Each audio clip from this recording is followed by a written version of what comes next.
Okay, welcome to episode 43 of What If History Restarted. Last time, we saw trench warfare be invented, some more colonization stuff, and that was, of course, then also Korea became extra massive. And, so that's where we're picking off of. I believe I have pretty much finished. I've pretty much finished, making all the pixels look the same. Or, because, there's those weird pixels on the coasts. So I believe I've fixed all those now. You'll still see, tiny little things like this.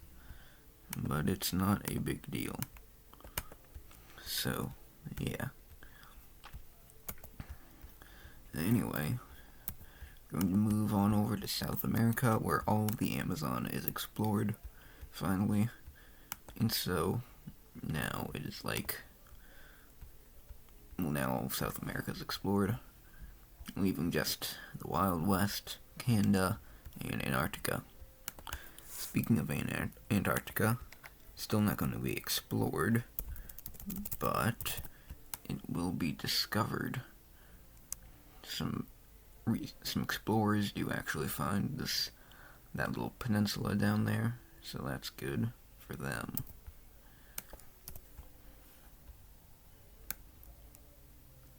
Nobody really wants to claim this land yet, because it's literally just ice, but maybe they will. Anyway, we're going to move over to a Holy Omani Empire update. But this time, since there's only 8 countries left, we don't actually have to do it off screen. How fun. So over here is Northern Confederacy sort of thing. It's going to go to war with this gray one over here. And so it starts pushing in pretty heavily. But we see that this one is going to come to the gray one's aid. And they are going to push these guys out a decent amount. Which, well, not that. No, there we go. Which allows these guys to also push them out of their territory. From there, it is over for them. And so, in this peace treaty, you will be seeing that this country gets a decent amount of land, and this country gets a very interesting looking border, just so that they can reach the sea. And now there's every single country in the Holy Omani Empire has a coast. Every single state, I guess, has a coast. So that's pretty impressive. The red team is really eyeing up their little colony, I guess, over here. Because, like I've said a million times before, it's the Persian coast. It is the most wealthy area in the entire world. Yeah, it's slowly getting, it used to be, by far number one. Now it's slowly getting, that lead shrunk by, these, coasts up here in Europe. But still, it is number one. And obviously, this would be really great for Mesopotamia to have, but they don't. Anyway, we're gonna look down to here for this guy. No one really likes this country, so they're just gonna get jumped. So we have all three bordering countries. Go ahead and move into them. And this war is not too difficult for these countries, who now managed to push them and capitulate them. And so, you see them get divided up. These guys get a decent amount over here. Kind of become Yemen. These guys get all of this. And these guys take that. So that's pretty good. And that's it for the Holy Omani Empire today. We're now down to 1, 2, 3, 4, 5, 6 countries. I could have just... Northern Confederacy died and Yemen died, so... Obviously, I could have just done simple math, but I'm stupid. Anyway, this really dark cyan country is starting to get pretty disliked by these other three nations, because it's showing signs of aggression and possibly expansion. maybe wants to be like a South blue team, which would kind of make it like the true successor to the blue team, even though their actual government is up here, but, well, their actual current government. Saying that it's the same blue team from, like, episode 1 is like saying that modern-day Iraq is the same as ancient Mesopotamia, for example. So, like, obviously it's not, it's kind of the same, but also not. But, yeah. So, yeah, because this country's not very well liked, the other countries aren't going to do much when the actual blue team starts to invade down into it. And so they move pretty well. However, it's pretty mountainous down here. So eventually once winter hits, the war just kind of stalemates, and then they agree just to let the blue team have what they took. So now they look like this. And they're slowly getting close to their old capital over here. Over here, not Denmark, Ukraine. They have a civil war. Now, the civil war is, if we look at the religion map, you can see that their land is mostly, there's actually technically a little bit of Russian in the very far east, but it's mainly this dark pink, well, darker pink, but there's a little bit of this light pink in the west, which I believe is, I don't know, it's actually pretty populated. In fact, is that where this capital is? It is. Interesting. So yeah, the capital, the more populated region, including the capital, is in the light pink area, but the dark pink area is kind of like the larger area. So even though they're larger, they're still getting less like representation and all that. So a lot of these farmers are going to rise up, kind of inspired by Bulgaria down here. And they are going to do their thing. So they eventually coalesce into one big glob. And that's not looking good for Ukraine, who is now kind of split in half. Then their capital falls, and so does their entire south. And now things really aren't looking good for them. And the rebels roll through all of this area, encircle a big area, and then from there, Ukraine capitulates. Now, in this peace treaty, the rebels do not create a new country. Instead, they do just change the government of the old one, and put in some very completely new set of leaders and all that into power. And these leaders are still pro Square Alliance. However, they are now actually a democracy. Because, well, there's the king, of course. I mean, this just how a lot of revolutions go. A lot of revolutions went in our history. The monarchy is rich and powerful. There's a ton of people who are, even though there's so many of them, they still are, like, really poor. So then they get angry and they get the king, and then it becomes a democracy, and they're all happy. And yeah, that's what happened here, basically. So that's going... No, it's not like this is the birth of democracy. Obviously, democracy was probably started, like, keep in mind, in our timeline, the ancient Greeks had democracy, so, like, maybe in this timeline, like, the ancient Egyptians started doing democracy. So, like, democracy had already been a thing, but no, like, powerful country has really ever had it. Everybody's just kind of a monarchy or empire or some weird other theocracy sort of government. But now we actually have a democracy over here. And that's another nation that was made out of angry farmers is Bulgaria.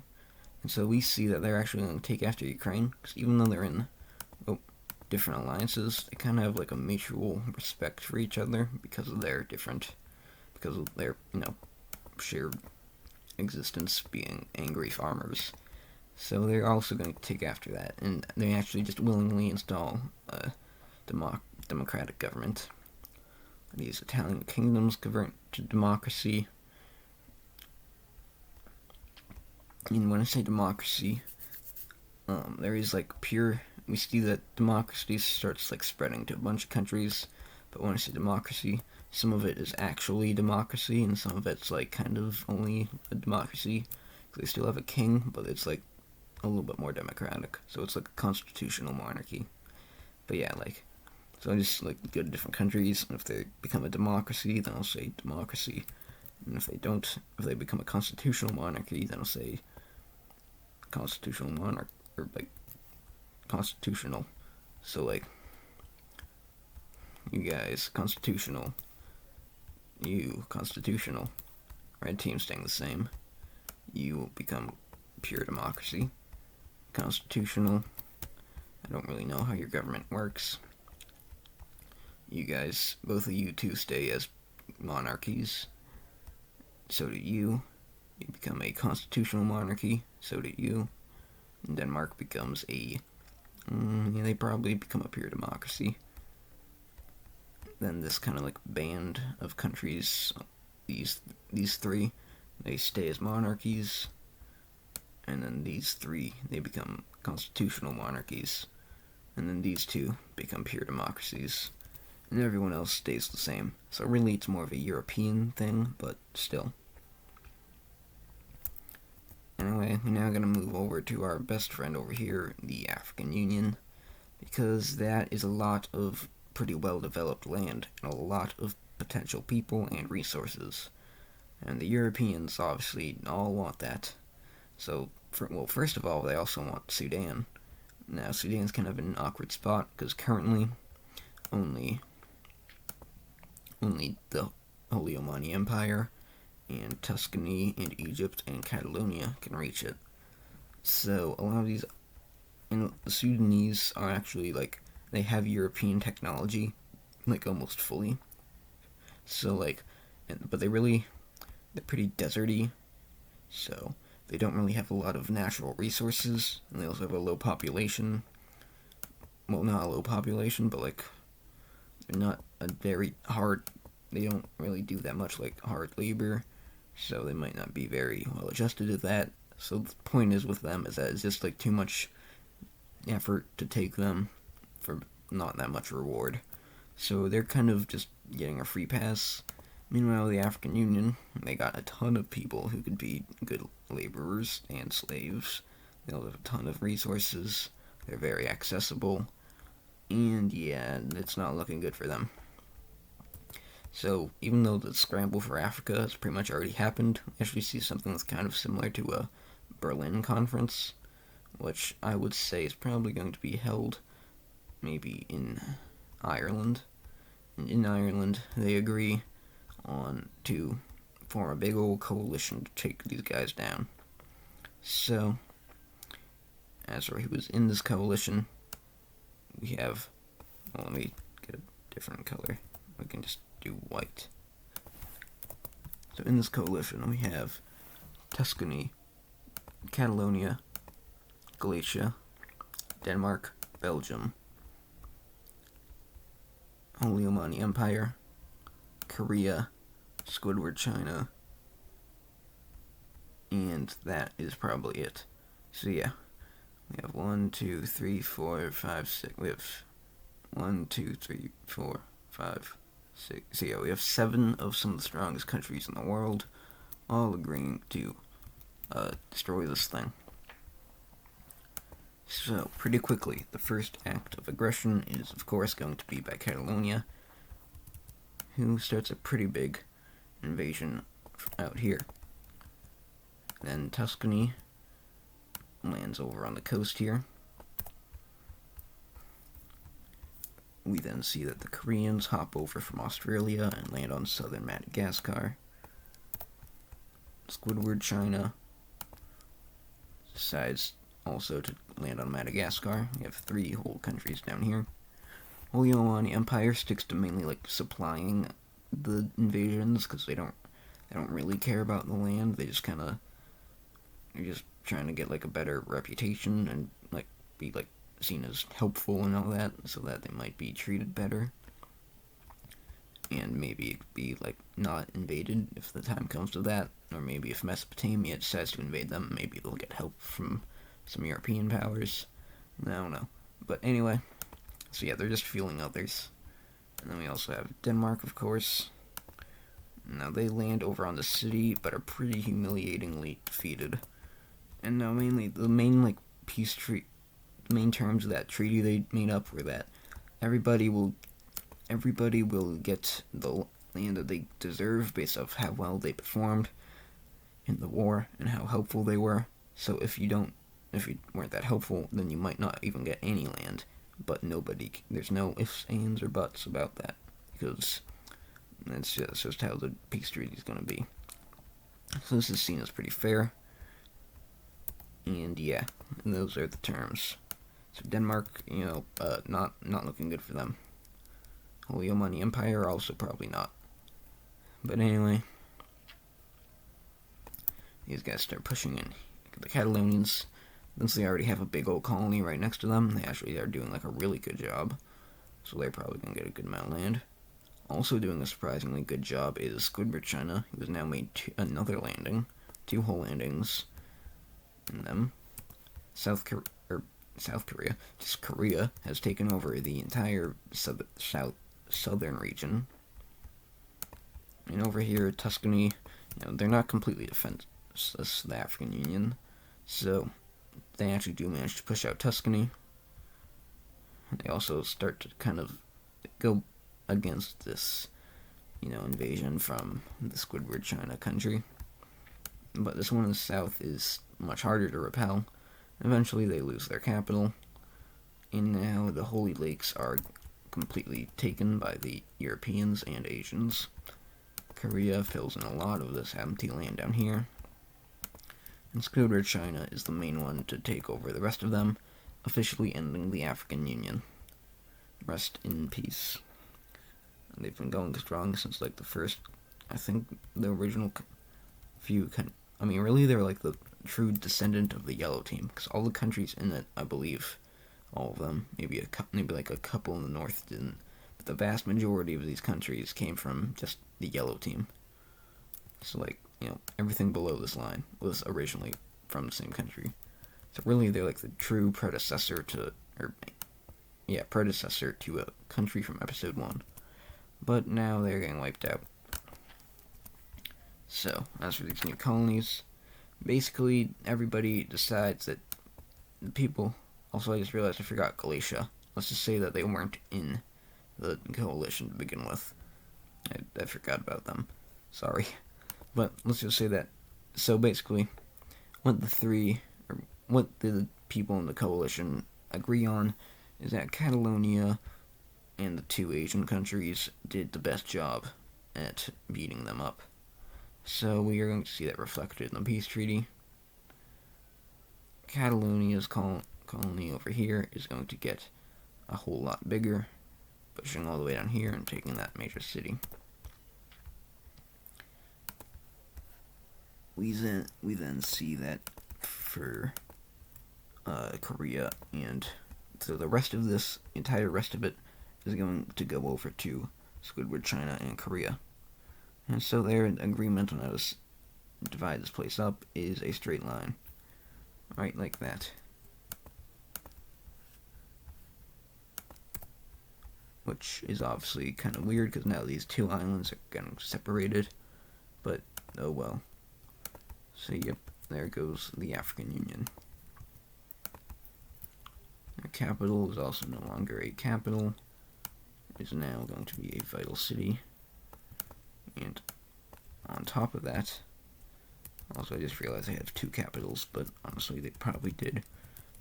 But anyway, on top of that, all of their vital cities are not really vital anymore, because, they were vital to the African Union, because they weren't as technologically developed, and neither are these cities. Now that they're controlled by people who are technologically developed, they really are not major cities, or vital cities anymore. So all vital cities are now not vital. Sad. Also, I just realized that, well, first of all, I forgot to fix the weird pixels on these islands, so let's go ahead and do that. If you're confused about what I was saying in the beginning, and this is what I mean, these weird pixels on the sides. Also, I just realized I forgot to name the layer for the background, so, yep, there we go. And also, I didn't even check, actually, if this line is actually going to separate these two places, so maybe I should do that. Start fresh line. So,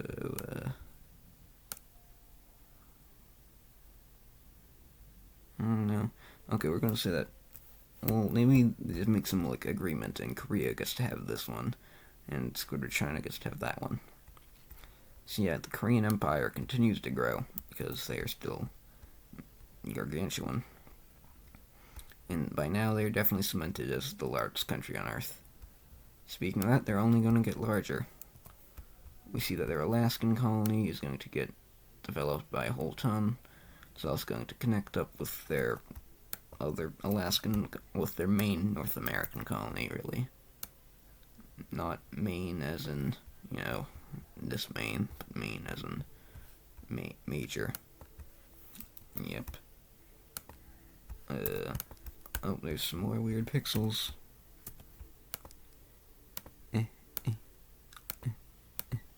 Okay. I think there's I learned about this the other day. Apparently there's like a volcano right here. I think that's pretty cool.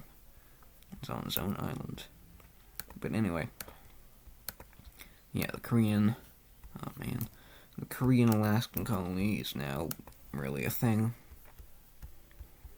And they're also going to be thickening out their Californian colony down here. Although by this point it's kind of reached its limit. They even kind of cut back on some of it up here. I mean, that's not California, but you know what I mean. We do see a lot more exploration, yes, of the Wild West area. I don't actually know exactly what the Wild West is, but I assume it's pretty much like this. So, yeah. I don't know what these are.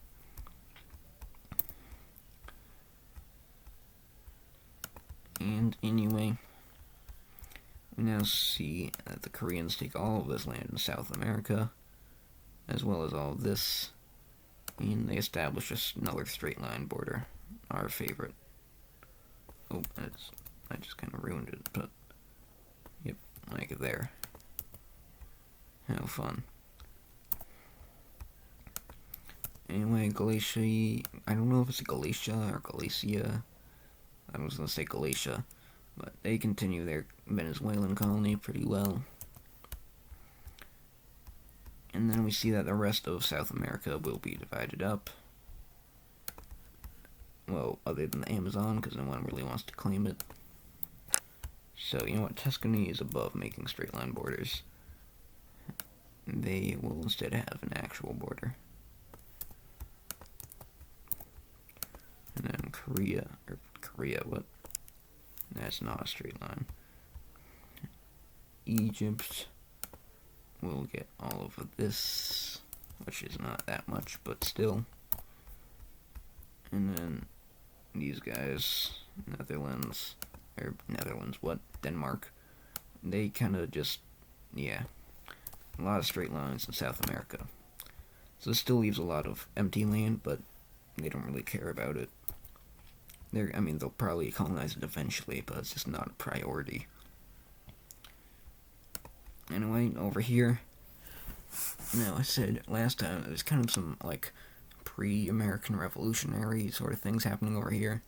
We see that those things are going to boil over as the Catalonians go ahead and kind of just, do a pretty big massacre of just some peaceful protesters.